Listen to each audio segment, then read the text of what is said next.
Hello, Mark. My name is Andrew. My serial number is 19. I'm a freshman of NCUE, and today I'm going to read a speech of Monica Lewinsky, The Price of Shame. You're looking at a woman who was publicly silent for a decade. Obviously, that changed, but only recently. It was several months ago that I gave my very first major public talk at the Forbes 30 Under 30 Summit. 1,500 brilliant people, all under the age of 30. That meant that in 1998, the oldest among the group were only 14, and the youngest just 4. I joked with them that some might only have heard of me from a rap songs. Yes, I'm in the rap songs. Almost 40 rap songs. Laughter. But the night of my speech, a surprising thing happened. At the age of 41, I was hit on by a 27-year-old guy. I know, right? He was charming and I was flattered, and I declined. You know what his unsuccessful pickup line was? He could make me feel 22 again. Laughter, applause. I realized later that night I'm probably the only person over 40 who does not want to be 22 again. Laughter, applause. At the age of 22, I fell in love with my boss, and at the age of 24, I learned the devastating consequences. Can I see a show of hands of anyone here who didn't make a mistake or do something that regretted at 22? Yup, that's what I thought. So, like me, at 22, a few of you may have also taken wrong turns and fallen in love with the wrong person, maybe even your boss. Unlike me, though, your boss probably wasn't the President of the United States of America. Of course, life is full of surprises. Not a day goes by that I'm not reminded of my mistake, and I regret that mistake deeply. In 1998, after having been swept up into an improbable romance, I was then swept up into the eye of political, legal, and media maelstrom like we had never seen before. Remember, just a few years earlier, news was consumed from just three places: reading a newspaper or magazine, listening to the radio, or watching television. That was it, but that wasn't my fate. Instead, this scandal was brought to you by the digital revolution. That meant we could access all the information we wanted, when we wanted, anytime, anywhere, and when the story broke in January 1998, it broke online. It was the first time that traditional news was usurped usurped usurped by the internet for a major news story, a click that reverberated around the world. What that meant for me personally was that overnight I went from being a completely private figure to a publicly humiliated one worldwide. I was patient zero of losing a personal reputation on a globe scale almost instantaneously. This rush to judgment, enabled by technology, led to mobs of virtual stone throwers. Granted, it was before social media, but people could still comment online, email stories, and of course, email cruel jokes. News sources plastered photos of me all over to sell newspapers, ads online, and to keep people tuned to the TV.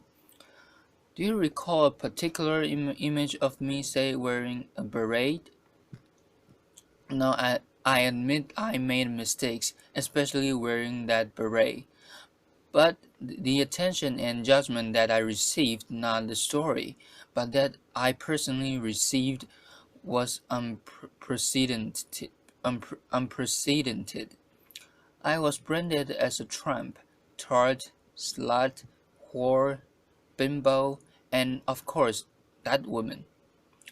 I was seen by many but actually known by few. And I get it. It was easy to forget that that woman was dimensional, had a soul, and was once unbroken. When it happened to me 17 years ago, there was no name for it. Now we call it cyberbullying and online harassment. Today, I want to share some of my experience with you. Talk about how that experience has helped me has helped shape my cultural observations and how I hope my past experience can lead to a change that results in less suffering for others. In 1998, I lost my reputation and my dignity. I lost almost everything, and I almost lost my life.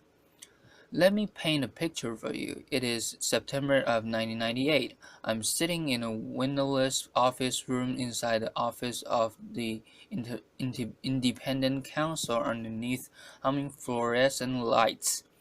I'm listening to the sound of my voice on surreptitiously taped phone calls that a supposed friend had made the year before. I'm here because I've been legally required to personally authentic, authentic, authenticate all 20 hours of taped conversation.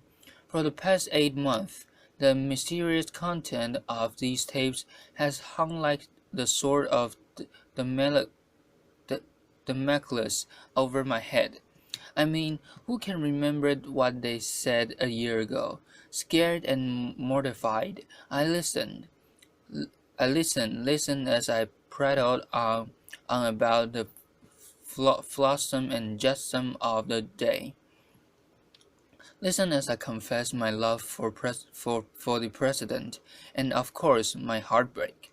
Listen to my sometimes catty, sometimes churlish, sometimes silly self being cruel, unforgiving, uncouth. Listen deeply, deeply ashamed. To the worst version of myself, a self I don't even recognize. A few days later, the Star Report is released to Congress, and out of those tapes and transcripts, those stolen words form a part of it. That people can read the transcripts is horrific enough. But a few weeks later, the audio tapes are aired on TV and significant portions made available online. The public humiliation was excru- excruciating. Excruciating. Life was almost unbearable. This was not something that happened with regularity back then in 1998, and by this I mean the stealing of people's private words, actions, conversations, or photos, and then making them public. Public without consent, public without context, and public without compassion. Fast forward 20, Fast forward 12 years to 2010, and now social media has been born. The landscape has sadly become much more populated with instances like mine, whether or not someone actually make a mistake, and now it's for both public and private people. The consequences for some have become dire, very dire. I was on the phone with my mom in September of 2010, and we were talking about the news of a young college freshman from Rutgers University named Tyler Clementi. Sweetie sensitive creative Tyler was secretly webcammed by his roommate while being intimate with another man. When the online world learned of this incident, the ridicule and cyberbullying ignited. A few days later, Tyler jumped from the George Washington Bridge to his death. he was 18. My mom was beside herself about what happened to Tyler and his family, and she was gutted with pain in a way that I just couldn't quite understand. And then eventually I realized she was reliving 1998, reliving a time when she sat by my bed every night, reliving a time when she made me shower with the bathroom door open, and reliving a time when both of my parents feared that I would be humiliated to death, literally. Today, too many parents haven't had the chance to step in and rescue their loved ones. Too many have learned of their child's suffering and humiliation after it was too late. Tyler's senseless death was a turning point for me. It served to recontextualize my experiences, and then I began to look at the world of humiliation and bullying around me and see something different. In 1998, we had no way of knowing where this brave new technology called the internet would take us. Since then, it has connected people in unimaginable ways, joining lost siblings, saving lives, launching revolutions, but the darkness, cyberbullying, and slut shaming that I experienced had mushroomed. Every day online, people, especially young people who are not de- development, developmentally equipped to handle this, are so abused and humiliated that they can't imagine living to the next day. And some tragically don't, and there's nothing virtually about that. Childline, a UK nonprofit that's focused on helping young people on various issues, released a staggering statistic late last year. From 2012 and 2013, there was an 87% increase in calls and emails related to cyberbullying.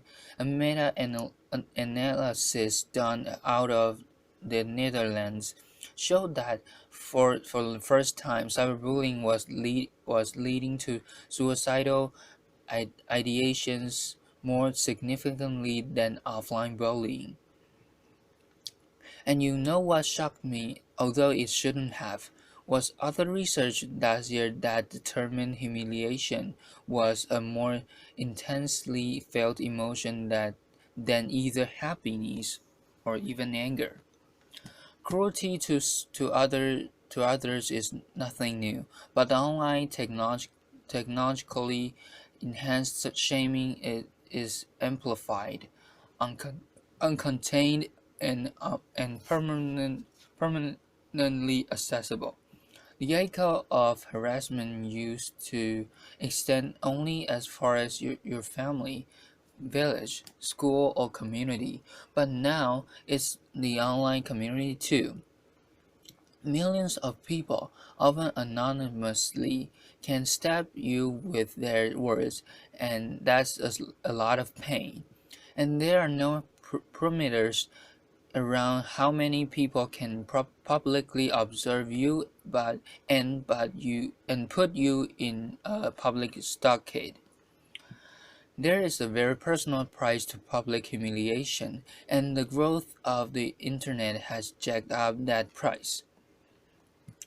For nearly 2 decades now, we have slowly been sowing the seeds of shame and public humiliation in our cultural soil, both on and offline.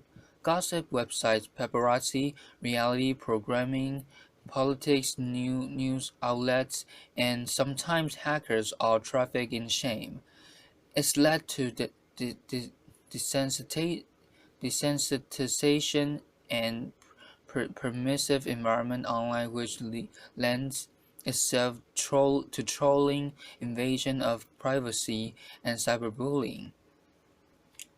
This shift has created what Professor Nicholas Mills calls a culture of humiliation. Consider a few prominent examples just from the past 6 months alone. Snapchat, the service which is used mainly by younger generations and claims that its messages only have the lifespan of a few seconds. You can imagine the range of contents that gets. A third-party app which Snapchatters use to preserve the lifespan of the messages was hacked, and 100,000 personal conversations, photos, and videos were leaked online to now have a lifespan of forever. Jennifer Lawrence and several other actors had their iCloud accounts hacked, and private intimate nude photos were plastered across the internet without their permission. One gossip website had over 5 million hits for this one story. And what about the Sony Pictures cyber hacking? The documents which received the most attention were private emails that had maximum public embarrassment value.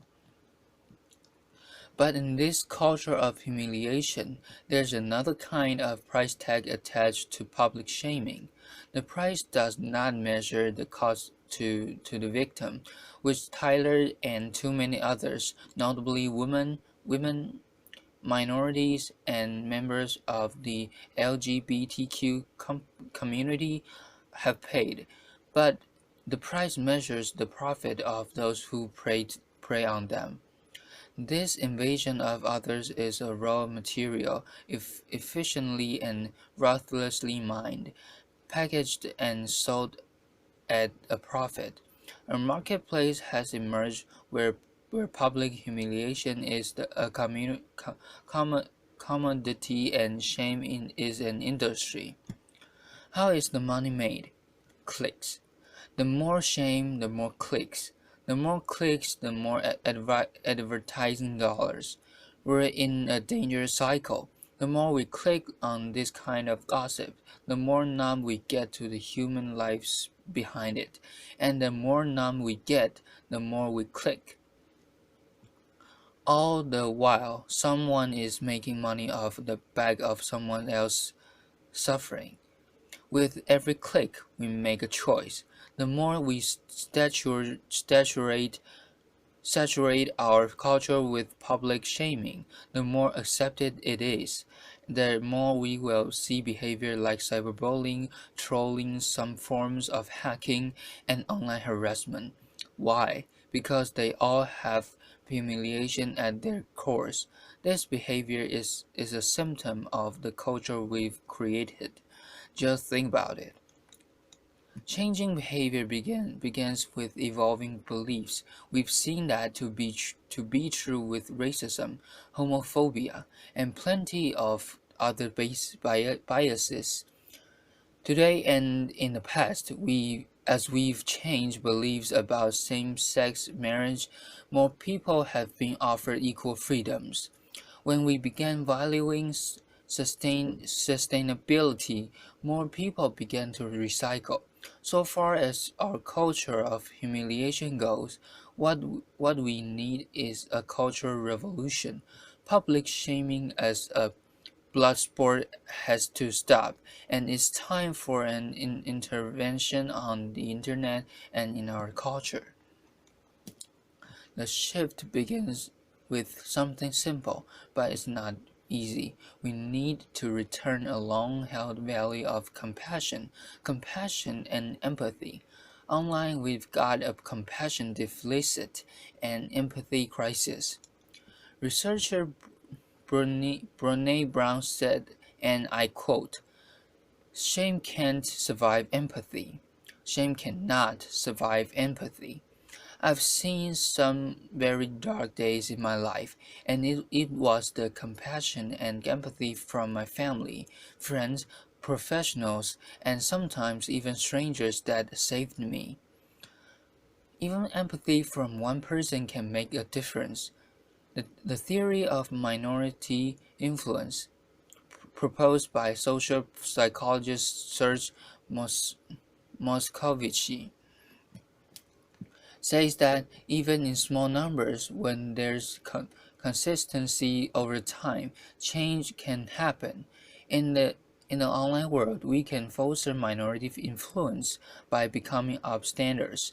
To become an upstanders means instead of bystanders apathy, we can post a positive comment for someone or report a bullying situation. Trust me, compassionate comments help abate the negativity. We can also counteract the culture by supporting organizations like deal with these kind of issues, like the Tyler Clementi Foundations in the US, in the UK.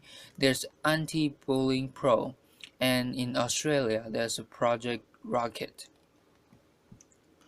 We talk a lot about our right to freedom of expression, but we need to talk more about our responsibility to freedom of expression. We all want to be heard, but that's acknowledging the difference between speaking up with intention and speaking up for attention. The internet is the superhighway for the ID, but online showing empathy to others benefits us all and helps create a safer and better world. We need to communicate online with compassion, consume news with compassion, and click with compassion. Just imagine walking a mile in someone else's headline. And I like to end on a personal note. In the past 9 months, the question I've been asked the most is why? Is why? Why now? Why was I sticking my head above the parapet? You can read between the lines in those questions, and the answer has nothing to do with politics. The top note answer was and is because it's time to stop tiptoeing around my past, time to stop living a life of opprobrium, and time to take back my narrative. It's also not just about saving myself. Anyone who is suffering from shame and public humiliation needs to know one thing. You can survive it. I know it's hard. It may not be painless, quick or easy, but you can insist on different ending to your story. Have compassion for yourself. We all deserve compassion and to live both online and off in more compassionate world. Thank you for listening. Applause.